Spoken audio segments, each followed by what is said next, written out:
Hello everybody, welcome to the video about Pluto and Aquarius.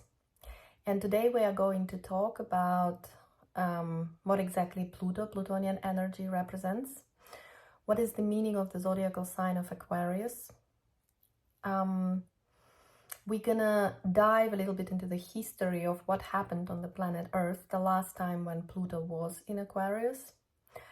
Also, we're going to discuss step by step what's going to happen this upcoming year with the Pluto making its last dance between Capricorn and Aquarius, and then finally shifting into Aquarius in November for the next 20 years. After that, we're going to discuss the consequences of this movement, of this transit on a collective and a personal individual level. So first of all, I would like to talk about Pluto. Pluto is the planet which is the slowest. As you probably know, it is situated at the brink of the solar system, and which makes its cycle the longest out of all the planets in the solar system, right? And that's 248 years, which means that the last time when Pluto went into the Aquarius, that was 248 years ago. Another thing is that Pluto has a very elongated orbit, which means that he stays in a different zodiac sign for different amount of time.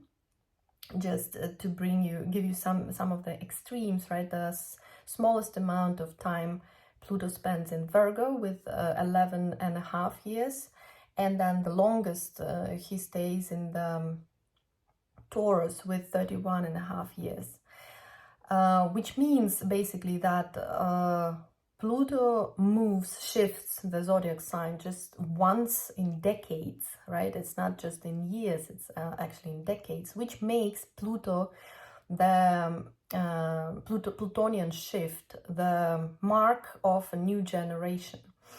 And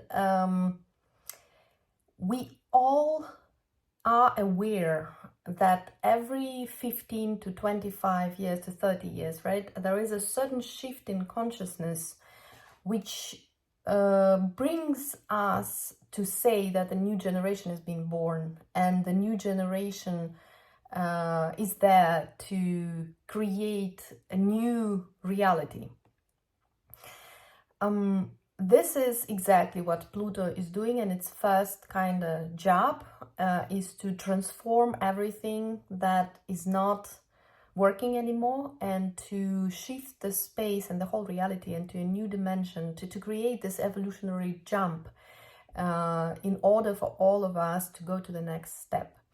And even though this jump, this transformation, this transition very often is connected to a lot of destruction and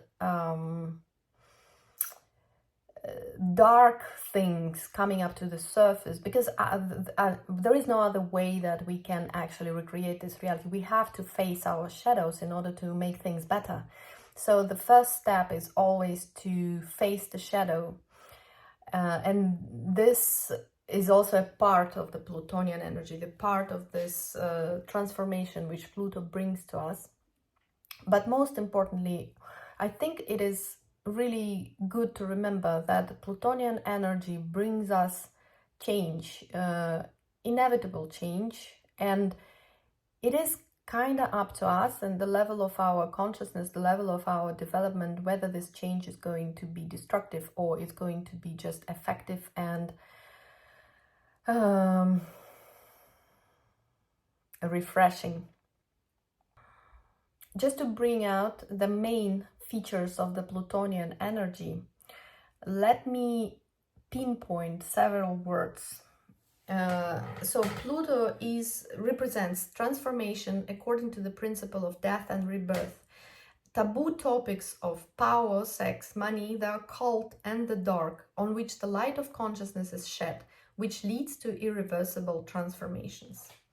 And I think that it is really important to remember that Plutonian energy in the end is just about bringing in the new, but in order for the new to come in, we really need to clear the space, right? So in my head, it's very often when I think about Pluto, I imagine something which is built out of the Lego figures, and then in order for you to rebuild it, you have to dismantle it first. You have to bring down the structures and bring it apart piece by piece in order to be able to build something new out of all of this tiny little Lego particles, right? Okay, so now let's talk a little bit about what exactly is Aquarius. In the zodiacal cycle, there are 12 signs of zodiac, as you probably know already, and Aquarius is the zodiac sign which is one before the last, right? It all starts with the Aries, goes the full circle, and then Pisces is the last zodiac sign, but before that, one before that is Aquarius. So Aquarian times, they're usually the times of very fast acceleration, or like we could also call it ascension of consciousness, before starting a new, profoundly new page in our human evolution. And Aquarian times is a lot about collective consciousness, which, you know, like from the very beginning of the cycle, right? The cycle starts in the Aries. So from the Aries, it's been gathering the information, going through different modifications and getting certain experience, gathering information, the collective consciousness. And then at the level of Aquarius, this is the times when we realize, okay, we lived through a lot of different stuff, and this happened, and this happened, and that happened. And now it is time to prepare ourselves for a new level of development, for a new step in evolution. So what happens at this stage? Ideas which lead to breakthroughs in all the areas of life are being born, and they are not just being born. Actually, the ideas are being born a little bit earlier on the level of Sagittarius maybe, but on the level of Aquarius, collective is already ready to accept them. Collective is already ready to move on with them, you know, to start acting on it, to start actually doing something about everything that we've been talking about for the last, I don't know, 50, 40 years. So, of course, this is very, very key in understanding where we are at the moment as humanity, and looking at all the topics that we are working with as a collective, understanding that this is a step in our evolution, which can be sometimes, of course, not the most pleasant ones, but it is necessary in order to understand how to do better in the next cycle, in the next time around, right? So now let's talk about, oh yeah, that's a little bit something here that I wrote down, which is Aquarius is the energy of collective consciousness, scientific breakthroughs, multidimensionality of reality, uniqueness and freedom of expression. Therefore, over the next 20 years, while Pluto moves through Aquarius, many secrets and hidden things at the level of collective consciousness will become apparent, which will lead to revolutionary transformations in many areas as part of an overdue evolutionary leap. So, yeah, this is basically what we are going through, right? If you've been paying attention and looking at what's going on in the world, we can see that there is a lot of turbulence, there is a lot of shift, a lot of secret things are being uncovered. It's as if the fruits are getting ripe, really ready for the collective to transform the world that we've been living in for the last decades. And actually not just decades, it's like centuries, like the hundreds of years, right? So because the last time Pluto was in Aquarius, that was 1700s. It was 1777 until 1798. And here are just some of the things that I managed to Google about what happened in this historical period, right? In this historical 20 years. So first of all, yeah, as I said, these are the breakthroughs and revolutions in every area of life. And it is, for example, Mozart, Bach, and Haydn.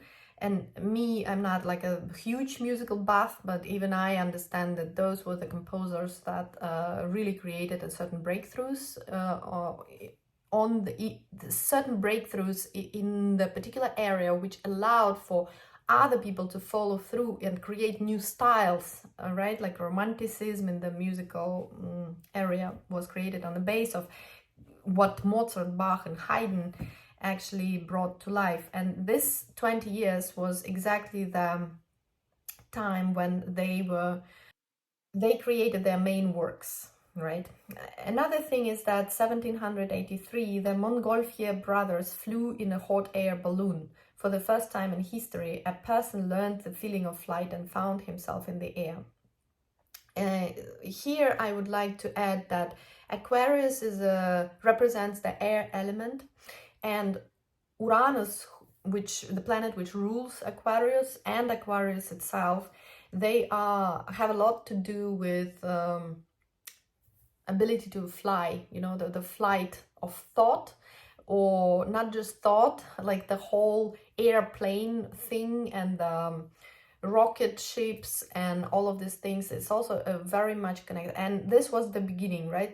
This was the start of the whole industry, which today we see as being able to go to the airport and fly to any part of the planet Earth. Back then, 250 years ago, that was not really possible, but the initial spark of that was already in place, was created. Then another interesting thing is that American Revolutionary War, liberation from the rule of the British Empire, and the Declaration of American Independence happened in this particular time frame, in this 20 years.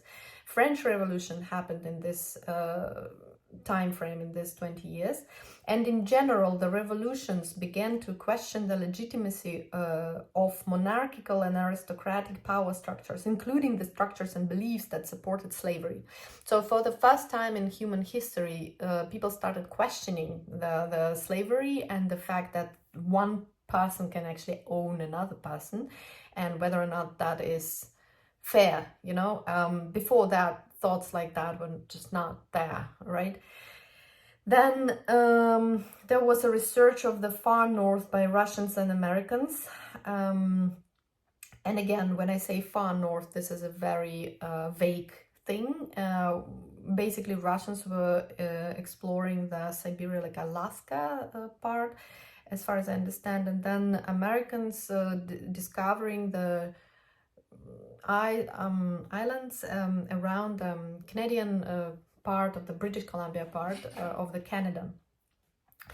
But it's also interesting that they say that over the next 20 years there's going to be some research, extensive research at Antarctica and Antarctica, and there is like certain plans to kind of, you know, dig things there and maybe even discover what was there, what is left there from previous civilizations. There is a talk about that, at least if you've been listening, you know. So then another thing is that while Pluto was in Capricorn, which is before Aquarius, right, that Pluto was in Capricorn starting from 1762, there was a discovery of coal and the start of mass mining.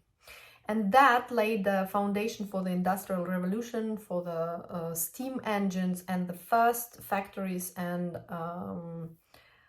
fabrics, you know, starting at the late 1770s.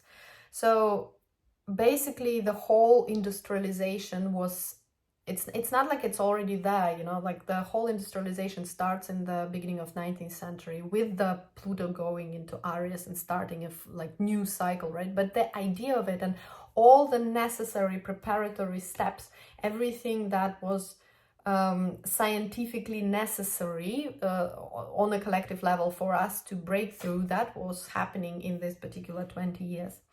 Then another thing which I found really interesting, that in this particular time frame there was a first publications about women rights.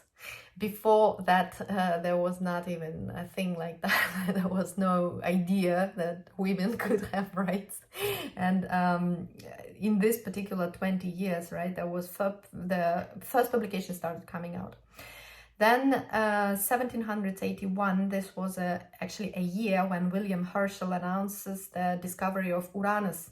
And Uranus is the ruler of Aquarius, which I think also was like super appropriate, because Pluto is about uncovering everything that's hidden, everything that's under the cover of darkness, right? Like coming from out of the darkness. And before 1781, we didn't know that Uranus existed. And now that was like a established fact. And then also in 1789, there were like some publications happened that basically started, like the beginning of modern chemistry started right there. And I'm sure that you would find much more information regarding the revolutionary breakthroughs that happened throughout this particular 20 years. If you try to Google and do your own research, right? Never believe my word. Go out and do your own research, see what you can find.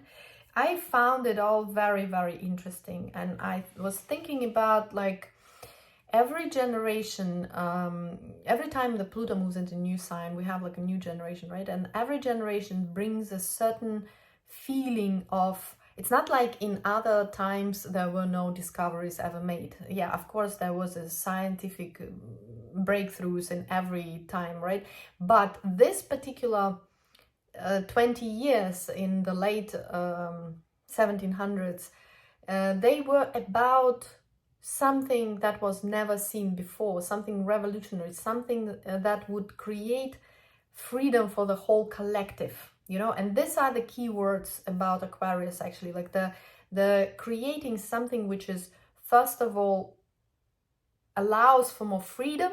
It's innovations that allow for more freedom to make sure that the whole collective becomes happier. Even though, of course, idea is not its tangible, practical, factual life thing. I hope you understand what I mean. I'm just trying to say that on the level of ideas, something can look very beautiful and amazing. But when we are trying to put that into life, when we are trying to actually make it into something that works, it always will depend on the level of consciousness of this particular collective that is trying to implement an idea. Whether or not this is going to be turned into something beautiful or into something ugly. And most of the time it's just both at the same time, because everything has its light and has its shadow. So every beautiful technological breakthrough has behind it all the thousands of tiny little consequences that we could not have foreseen, you know. And maybe it is also a part of it. It's definitely the Plutonian part of it, that every technological breakthrough has a certain shadow behind it. Some more than others, of course, but nevertheless, every technological breakthrough has a certain, like people in 1700s, when they invented coal mining and the fossil fuel, and created steam machines and started with the whole industrialization, they never thought that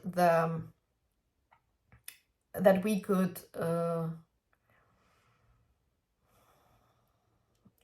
harm the planet with that our levels of pollution of the air could bring planet to the condition that we are experiencing today, for example, right, with the whole climate change and everything.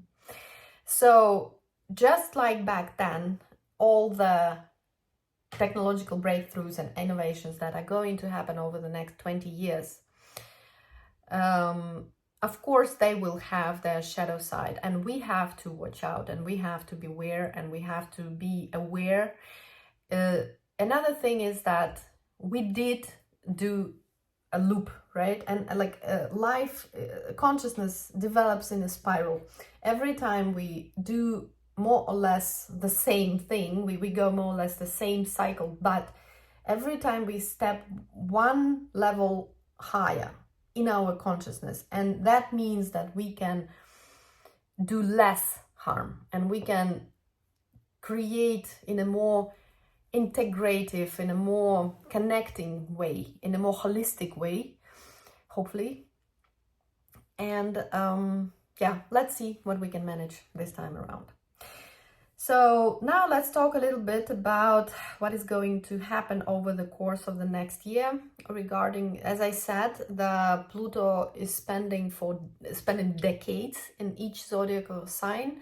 So this time is no different. Pluto is going to spend 20 years in Aquarius, and the shift, I mean, new generation doesn't happen in a day, right? And the change also doesn't happen in a day. The shift takes some time. It takes several years. And this next year, actually, we are already in a shift since the beginning of 2023. That was the first time, right? The 23rd of March of 2023, that was the first time when Pluto crossed into Aquarius. It stayed in Aquarius until the 11th June of year 23. By the way, if you want to know how this next 20 years will affect you, you can just remember what was happening to you in March until June in the last year, in the year 2023, and then you can actually sort of have a feeling of what the main topic of this Plutonian transit into Aquarius would be for you personally. Of course, it doesn't mean that this is exactly what's going to be happening, right? The topic, the theme is going to be this. And then again, Pluto this year, and then during its retrograde movement, right after the 11th of June in the 2023, Pluto moved back into the Capricorn. And this time it is still in Capricorn and going to move into Aquarius on the 21st of January, which is going to be pretty epic. We're going to discuss step by step in a minute, and yeah, I was blown away by this. But before we go there, I just want to finish that Pluto is going to stay from 21st of January this year until the 1st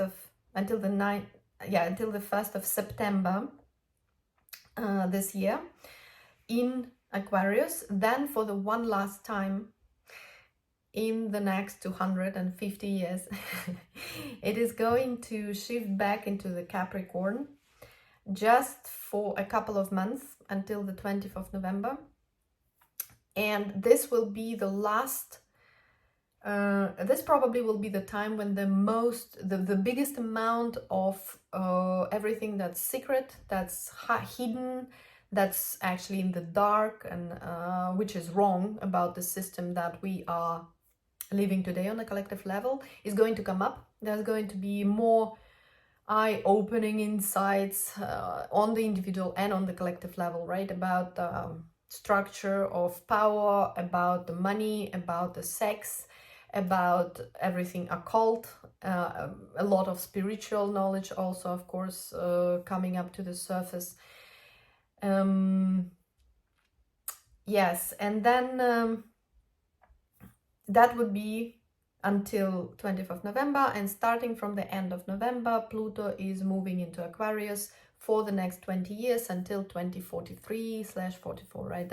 Because between Aquarius and Pisces, it's also going to be shifting with a retrograde movement, so it's going to take a couple of years for it to actually move into the Pisces. So what exactly to await this upcoming year with this transit of the Pluto and it going back and forth, right? So first of all, I would like to pay attention about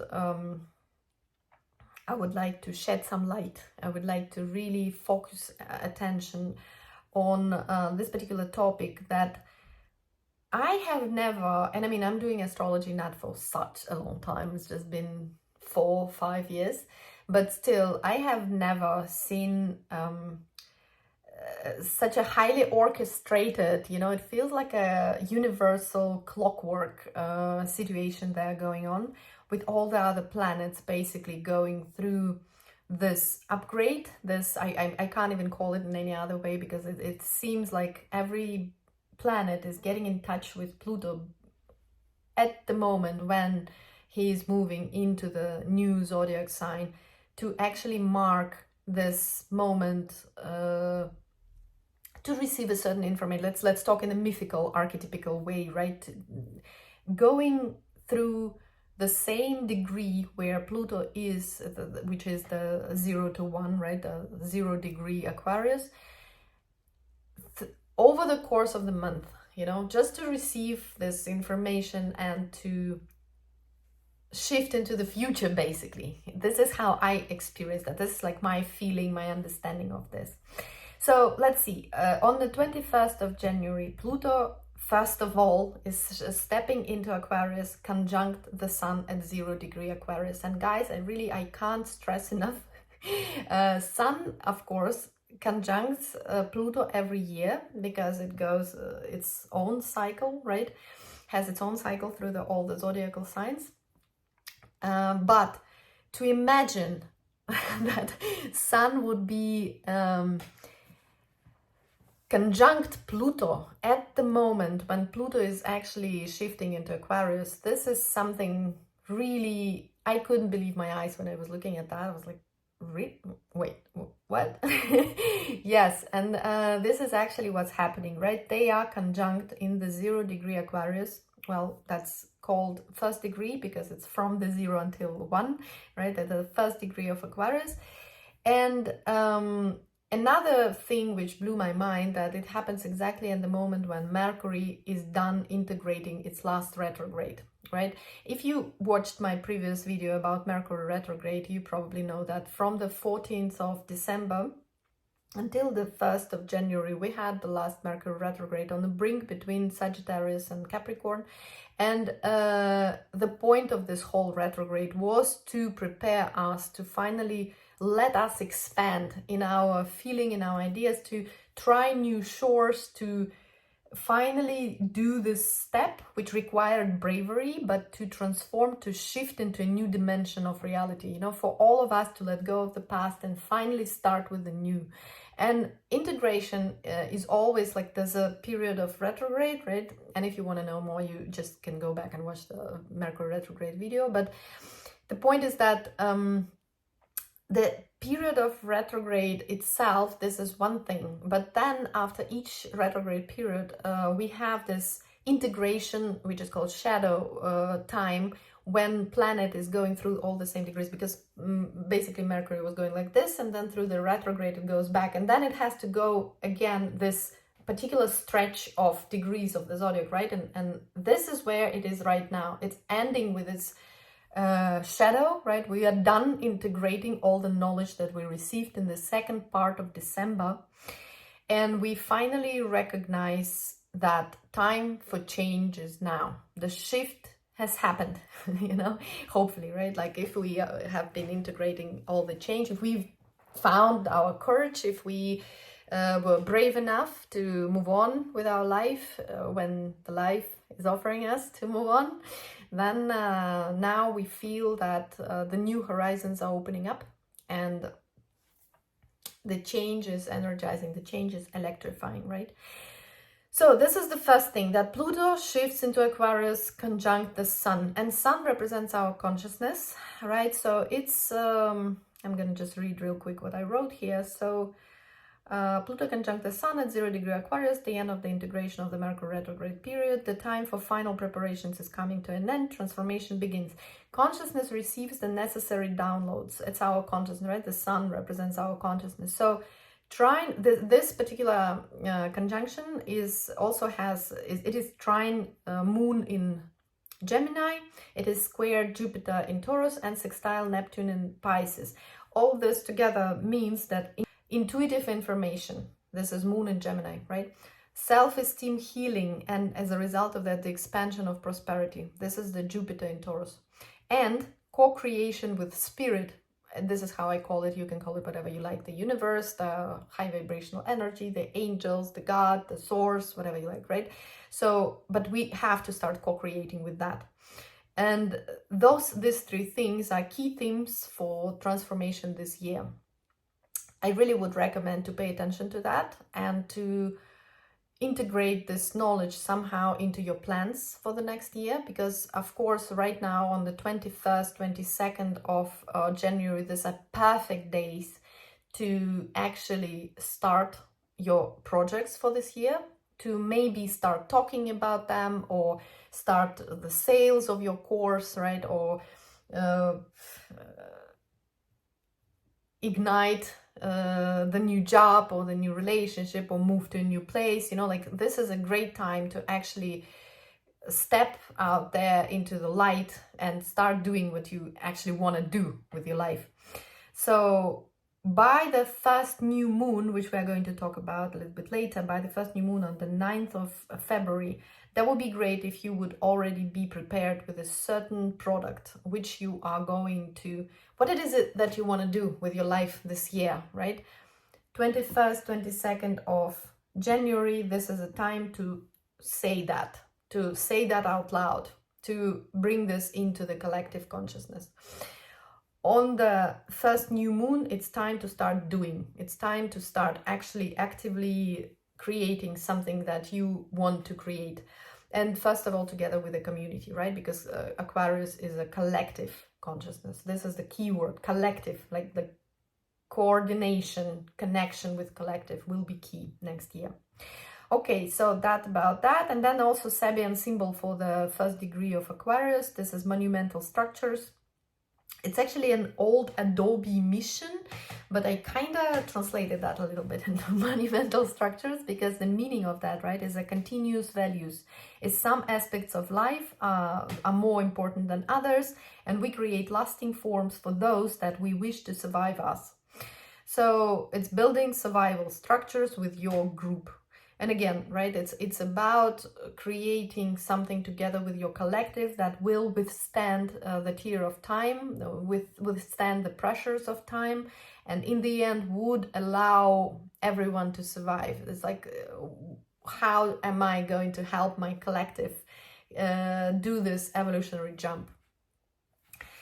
Okay, so now about the details, right? So first of all, again, I was blown away. Like, for me, this is just celestial clockwork. The 5th of February, Mercury enters Aquarius and connects with Pluto, conjuncts with Pluto, right? So Mercury represents our mind.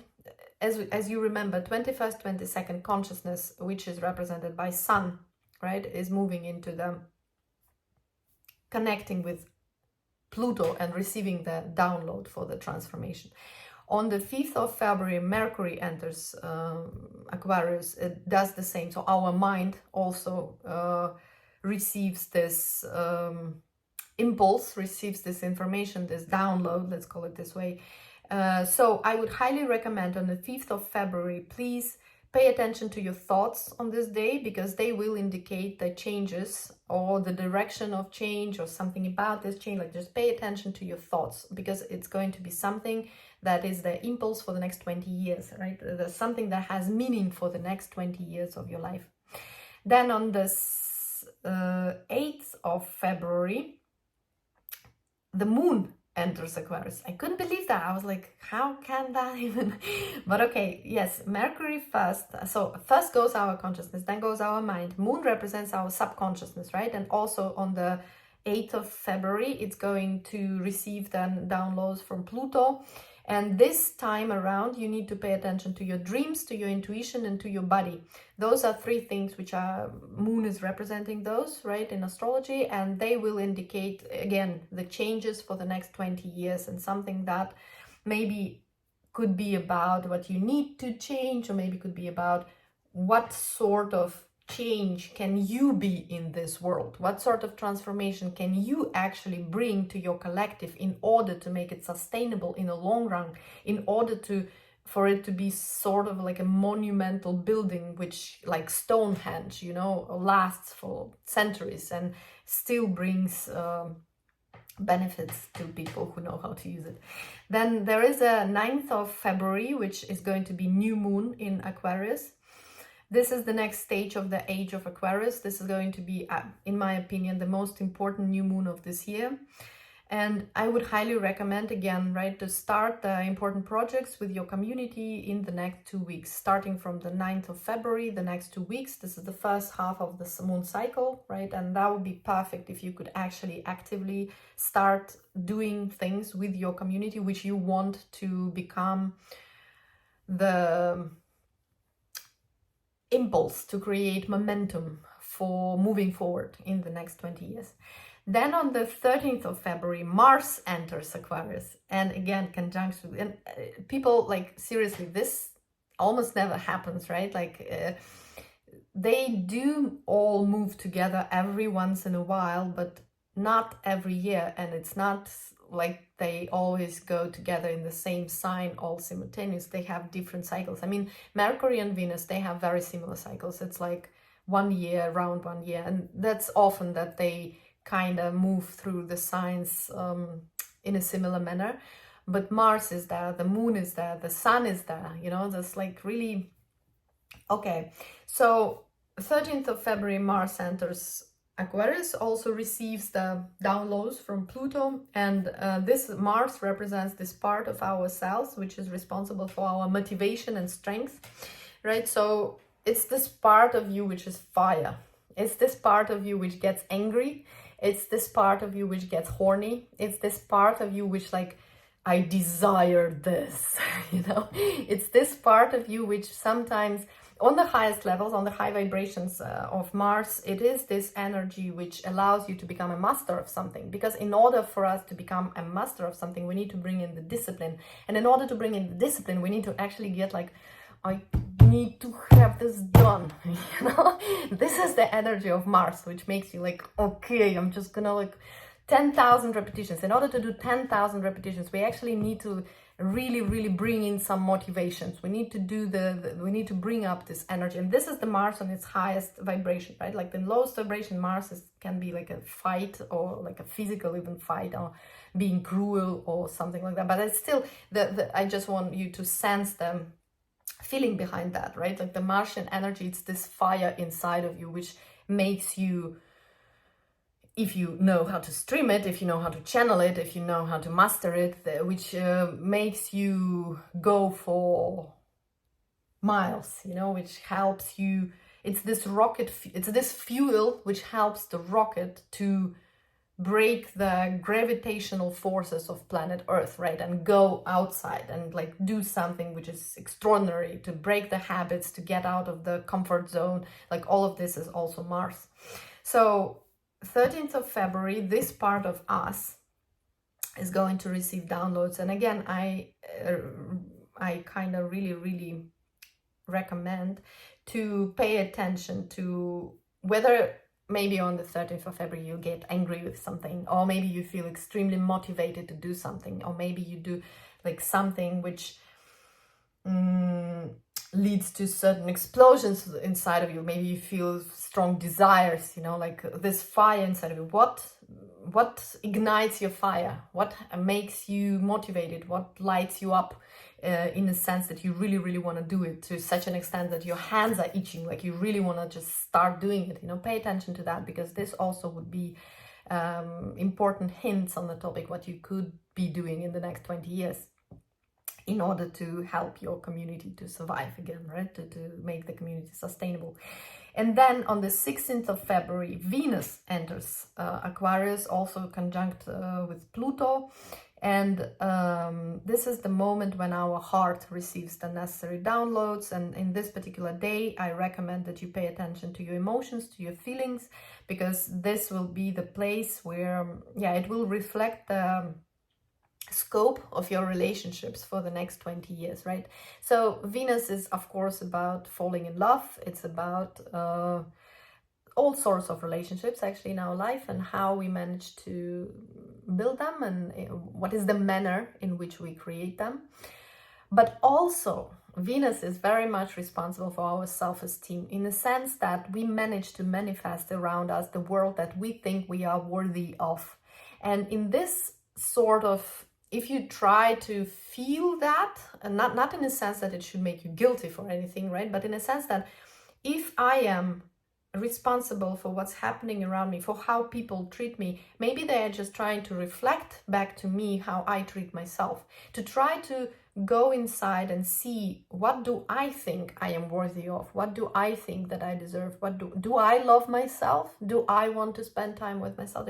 And in this particular day, right, the 16th of February, would be really great to pay attention to this thing, because it also would give hints and clues about what we can do, I don't know, better or not better, but like in a sense, what needs to be done around the heart area. Okay, so, and now a little bit, this is the ingress of Pluto into the first degree of Aquarius, right? Like the coming in, which I thought already was super mind-blowing, but this is only one part of its transit for this year, because this is something that's going to be happening from now, right, until the middle of February. But then what happens the rest of the year, right? The rest of the year. So on the 2nd of May, Pluto begins its retrograde movement again, and every slow planet has its retrograde movement for about half a year every year, right? So this is nothing extraordinary. But at the same time, when Pluto begins retrograde movement, what is a retrograde movement in general? It is time for us, like when the planet is direct, as if we are receiving new, right? But when planet goes retrograde, this is a time for us to integrate this information that we just received in the previous cycle, but also for us to see what is it that we can do with this information on the practical level. Maybe something needs to be redone, rethought, recalibrated, adapted a little bit better to our particular situation in life. Maybe something needs to be a little bit modificated, you know. All of these are questions of the retrograde periods of different planets. And when we talk about Pluto, of course, this is a transformation on a mass scale, right? So on the general on a planet, we maybe would be seeing some moving forward from now on until May, and then starting from May until September, maybe there will be some going backwards on some ideas, or but this is temporary, and this is in order to integrate everything that's new, all the change, right? And to make it a little bit more, to humanize it, to bring it down to earth, to ground it, to make sure that we can actually work with that. So this is about the Pluto retrograde, right? Starting on the 2nd of May, and then it lasts until September. And this is going to be time to integrate all the changes of recent months, to ground ourselves and to get used to all the sudden events. And then starting from the 2nd of September, Pluto, wait. Yes, so from the 2nd of September, Pluto is going for the last time from Aquarius to Capricorn, which means that starting from the beginning, which means that September basically and October, that would be 2 months when we will be closing the last loops of November, December 2023. And whatever was happening to you in November, December 2023, this is going to come to its irreversible end. Maybe like death, rebirth sort of situation in the September, October this year, right? And then retrograde ends at the 11th of October. Yeah, September, October ends a little bit of November. Yeah, this is the closing of the loop, right? And then at the 11th of October, the retrograde of Pluto ends, and it ends in Capricorn. So basically, right, Pluto moved into Aquarius. Let's say this is Aquarius, this is Capricorn, this is the border between them, right? Pluto moved into Aquarius, stopped here, turned around, went retrograde, stopped here, and again moving direct, right? So this is a moment when it's going across the cusp of the sign and backwards. So from the 11th of October, retrograde of the Pluto ends, and at the same time, at the same day, I couldn't believe my eyes, honestly, but on the same day, there is a conjunction of the moon with Pluto, and you know that moon is the fastest of all the planets, how we call everything in astrology, right? And it moves, basically its cycle is 28 days. This is how fast it moves through the whole cycle, where Pluto moves 248 years through all of this, right? The moon kind of goes for 28 days. And it's just unbelievable that at the same day where the Pluto ends its retrograde, moon is conjuncted. It's kind of like, yeah, well, anyways, the point is that because their cycles are so different, you know, they are synced. And anyway, this is the moment when we again receive all the finalization, like we put all the dots above all the I's of everything that were happening in December, January 2023, 2024. We are kind of ending the cycle. Everything comes to an end. Especially considering big, major, life-changing decisions, final transformations, again, death, rebirth kind of level. Then everything around power, sex, money, occult, and dark stuff. Dark in the sense that it was hidden, it was not known, and now it comes up to the surface and it becomes something, you know, for us to be amazed at. Yes, and then at the 19th of November, finally Pluto enters the Aquarius until the 9th of March of 2043, which means that we irreversibly enter new timelines of fate. So, I know it's a lot. The recommendations regarding how to act, Pluto is not the easiest of the energies. And of course, as long as we refuse to change, and this is just our human nature, we get attached to things and people and situations in life, and we don't want things to change. And yeah, for me personally, the yogic tradition, wisdom of yogis that lived before us helps a lot to work with this part of myself, right? To not get attached to things, people, and situations, and to understand that the only thing that is eternal is change. Everything else is temporary. And if we try at least to perceive the reality in such a way, a certain space opens up where we see the opportunities of the new instead of mourning all the closed doors of the past, which I personally feel also has a place to be, and we are all allowed to mourn whatever we are grieving for, but just to make sure that at some point we are moving on and we are not stuck in the darkness, because darkness exists for us to recognize and go further, you know, recognize and move on, not to get stuck in there. So yeah, whatever, if you feel that this particular transit is this particular transit is especially hard on you, don't be afraid to seek help. I mean, in a sense that going to psychological, kind of like finding a psychologist, finding therapy, going into therapy, this is maybe the best thing to do for Pluto, right? Because you are capable to create a effective and reasonable transformation under the guidance of experienced person who actually can help you with darkest things in life, right? Not just help you with, but like to help you go through difficult periods in life. Another thing is that Pluto is the planet of Kundalini yoga, and of course from my side, being a yogacharya and being a person who follows the path of yoga, who is on the path of yoga, let's put it this way, for a long time, I highly recommend, of course, all the yogic knowledge, whatever you feel you resonate with the most, to help with the transition, to help with the transformation, to accept all the new things that are going to be happening in the next 20 years. But of course, other than that, there is always a way, like you can do meditation. meditation with astrological archetypes from yours truly. Please, if you feel like you need personal chart reading and guided meditation, which is created according to your particular birth chart combination, made just for you, please get in touch, right? You can always email me, and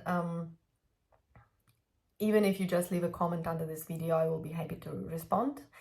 So another thing is that if you are more or less acquainted with astrology, what you could do to understand the area of life where you will feel the biggest effect of this shift, you can look at your birth chart and see which house, like where does the cusp of the first degree of Aquarius, right? You need to find the first degree of Aquarius and see which house it falls into.